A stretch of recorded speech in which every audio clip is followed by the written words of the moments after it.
This week on EV Rider, we're bringing you an in-depth discussion with Eli Electric Vehicles Head of Operations, James Seargent. If you're not familiar with Eli, I'd invite you to watch EV Rider's video looking at its first U.S. model, the Zero EV Microcar, which is poised to launch a new category in the U.S. EV space as the first EV-powered microcar with air conditioning, safety features, and more. I caught up with James shortly after the new Biden administration tariffs on Chinese EVs imported to the U.S. were announced. Although Eli is headquartered in Los Angeles, the actual EVs are assembled in China. I hope you'll enjoy our conversation. Well, James, I thought I'd go ahead and start with probably the hardest question of all, and that's how the recently announced Biden EV tariffs may impact Eli and your U.S. launch plans. Could you go ahead and elaborate on that? Sure. We're definitely aware of the tariffs and the aspect of focusing on electric vehicles and other components from China being shipped into America, being at a 100% tariff, which in many cases will push manufacturers out of launching a vehicle in the United States, or at least being profitable in the United States. And us as Eli Electric Vehicles, a Long Beach or California-based company that does have a communication aspect with us, how do we go forward with here? Now, the big thing for us is we're aware we are really evaluating everything, looking at the details as well, because we are a low-speed vehicle, a little bit different than the passenger cars, as well as the structures that go along with that. We can't compete and comply the same way, but at the same time, we're evaluating it, and it really just makes us pay a little closer attention to our supply chain, how we're actually going to be able to, make sure we can weather certain storms, because always challenges are going to come, as well as the ability to continue forward creating a vehicle that's affordable for Americans. Well, of course, you made your announcement before the tariffs. So the first thing I got to ask for Eli fans that may have already ordered or getting ready to order, at this point, can you say whether or not the end-of-year launch is still going to take place? And number two, the announced pricing, is that going to hold? At this stage, from the way we understand how the things are written, we are not changing any pricing at the moment. And yes, we are still on pace for launching. We definitely believe our vehicle is going to fit well here. And because it is a little bit different, we're just evaluating a little deeper on what that means. Okay, so at this point, you're under the impression that the tariffs won't apply to you, or is it more a case that you feel no matter how it applies, you guys will still be able to launch as planned with the price as planned? We will still launch our Eli Zero this year, okay, in America. That's 100%. With the information that I have today, right now, we are not changing our price. And we will be evaluating as more information comes out specifically to that tariff and HTS code or importation process. So we feel comfortable. We're going to be going full steam ahead the same way. We haven't made any adjustments on this side, but definitely appreciate the question and clarity. Well, now let's move on to some of the fun stuff. Now that we got the tough one out of the way, let's talk first off about customers. And after you get your pre-orders and you get going, you start some deliveries. Talk to me a little bit about how customers will be handled after the sale. What kind of model are you setting up? So, for example, if I wanted to order an Eli here in Florida, I get my Eli, 6 months or a year from now. I've put on so many miles. I already need a new set of tires. What do I do? Well, the great question. What do you do? The big thing for us is making sure that we have a serviceable component before we're able to sell. It is very important for us as a manufacturer. When you think of our track record of how we've come to life, we've put more money and time into efficiencies of supply chain, efficiencies of manufacturing, as well as being able to produce vehicles and get them sold still at seed stage. So that's something a little different than other startups. So that is kind of proof in the pudding that we care a great deal about the infrastructure before we actually go get a bunch of sales. The structure here in America is going to be a dealer model. So we will have dealerships that will be certified to sell our vehicles. and they will do service for us. We have a structure requirements for that as well. And our background, many of us in our background here, automotive technology background and small vehicle background, as well as the automotive industry, service is important to us. So you'll have the opportunity where you purchase, there may be service centers, dealer service centers, and satellite service centers available. Can you give me a sense at rollout of how many states will have dealers and or service centers?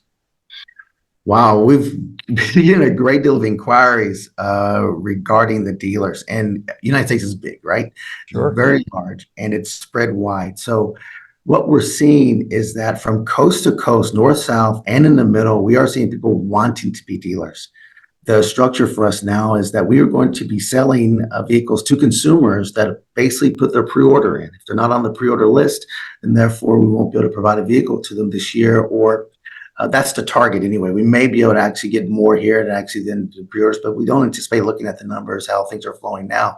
But what we would like to do is make sure that where the pockets of the United States that make the most sense to launch is where we'll start.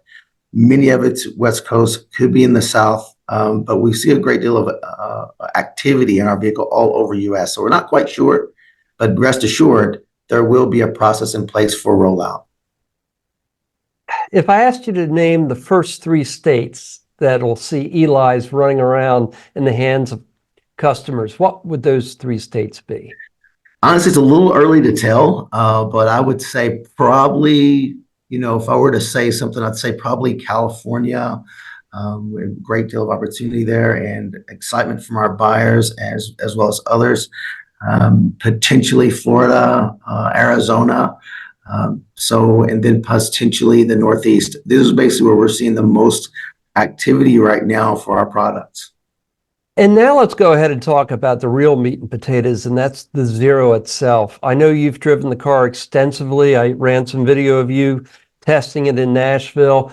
Tell me about the experience of driving the Eli. Yeah, and me being a car guy, and I mean like a 70s car guy as well as a truck guy as well. I enjoy driving. And what was really cool about getting the Eli Zero is the fact that I didn't sacrifice anything. I got in a vehicle that I expected that, feel like a golf cart, whenever I have an early batch production product as well. So I've had over a year behind the wheel of this car. And it is really interesting to go, wow, I can't believe how easy it was for me to make the transition to a light electric vehicle like the Eli Zero. It's nimble, it's simple. When you're sometimes those little spots where you want to edge into, you want to be able to park. It's been fun. We've been doing little races with my friends through town, from one side of town to the other. Now, mind you, I can only do the speed limit, right?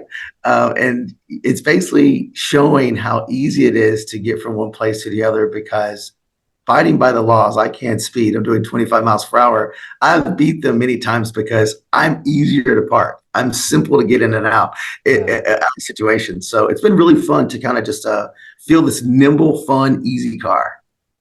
Well, listen, you brought up the speed limit, and of course, these are going to be speed limited by law to 25 miles per hour. What would you say to anyone that has reservations because of that? I think in the environment that you use the car in. Now, I've tested this in many different areas. I went to some little small, mountain towns, as Tennessee may have. And also, I've driven in of California as well. There gets pretty steep from the beach hills there, and then also within the city. So being able to just be in those areas, what you notice is that it seems like that's a slow number, but the average pace in these small environments that you would normally drive, run errands, go to the store, go pick up something quick, everyone's already traveling that speed. Right. If they want to touch a little faster than that, sure, but it's only for seconds. It's literally a very short period of time. Now, obviously, put it in places where the car doesn't need to be, on roads that are faster, then obviously you're going to have issues. But just cruising it in places where it's made for it really works. Well, another thing really unique about your company is that it's been financed through crowdsourcing. So one of the questions I got to ask, are you guys confident you do have all the capital you need for your U.S. launch? Yeah, it's a great question. We are really capital efficient with our product in the aspect of, like I mentioned before, being able to be nimble with our manufacturing, supply chain, and other components allows us to know when to put the gas on and when to put the brakes on. So putting the gas on in Europe, very simple for us to do. We had a great deal of distributors that were just like begging for the product. And it was really simple for us to get out there and get it going. And that kind of let us know that we were ready for a big market like US. It's like opening up US as a country is not like opening up Italy as a country, you know. Yeah, yeah. So with our experience that we have there, understanding where we are today with our successful equity crowdfunding raise that we've got us where we are today, we are very confident that we can do this, and that's part of my job to be that confident. So Once you really get going, you get 6 months or a year under your belt. What do you see as the production potential for US bound vehicles? How many do you think the US might buy per year?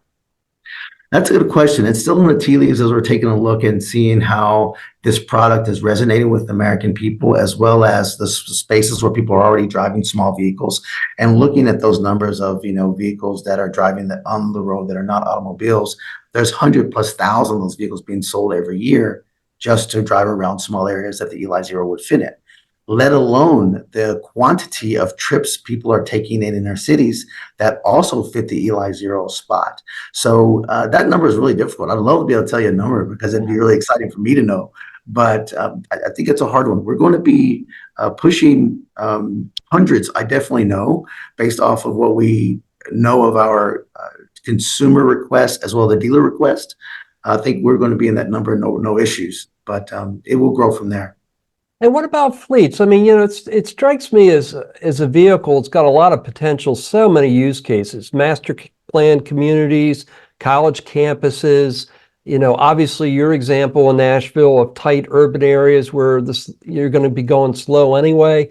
Do you see much of a business perhaps for last mile delivery and fleet customers in any parts of the US? We do know that's growing. We're seeing some requests for that. The ability to be able to move product quickly. Some gas tax things are creeping up in certain cities, as well as the locking down times that they want certain gasoline or large vehicles in the areas because of how tight some get. So the last mile is a big piece.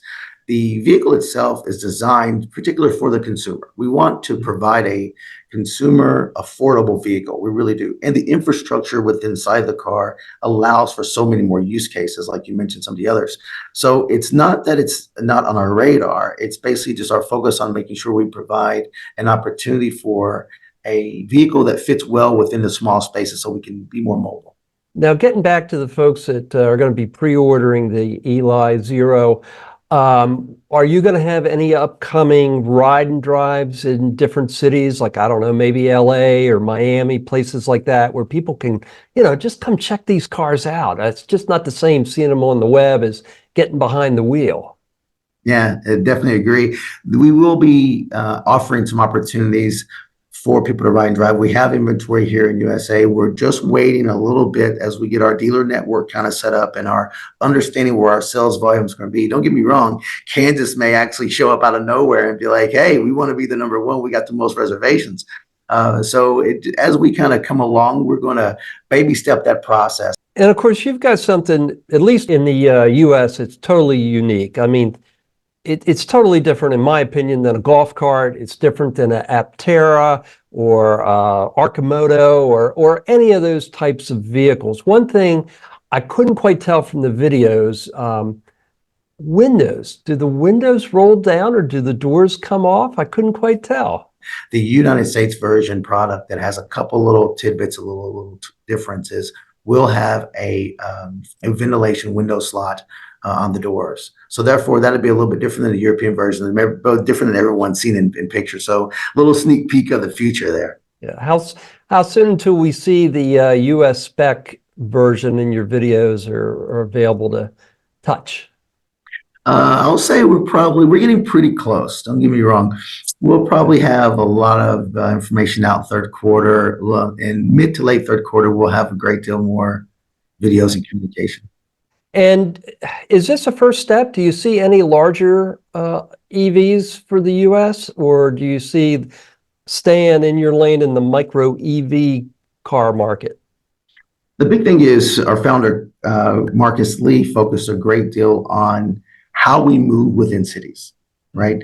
Larger is not always better, but don't get me wrong. We understand that more occupants traveling in one vehicle is very efficient as well.